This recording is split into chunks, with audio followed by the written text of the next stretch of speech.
The NTSB is still investigating a plane crash in Statesville, North Carolina that killed 7 people back on December 18th, including former NASCAR driver Greg Biffle.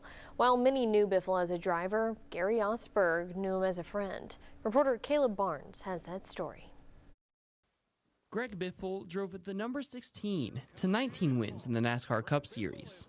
While many knew Greg as a driver, Gary Osberg knew him as a friend. If you needed something, Greg would give you the sleeves off his shirt. If you ever saw him, the latest thing was ripping the sleeves off his shirt. Gary met Greg by giving him emergency procedure training at the Bell Helicopter Training Academy in Texas. When you get him in a cockpit of a helicopter and you start turning the motors off and doing all these fun things with the hydraulics, you learn who they are. You have a lot of fun conversations.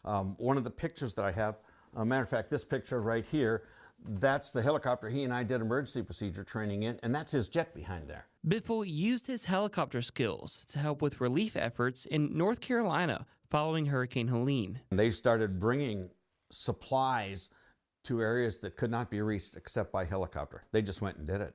And there's lots of testimonies out there now on the internet of how they really helped save a lot of people. That friendship is why Gary was shocked to hear about the deadly plane crash last Thursday. When it was confirmed that it was Greg and his family, that's just a heartbreaker. Biffle will be remembered as a racer, but Gary believes he will leave behind a legacy of philanthropy as well. But I'm pretty sure his legacy is going to be carried forward as a real intense guy, but still a huge contributor to the community and to his family and friends.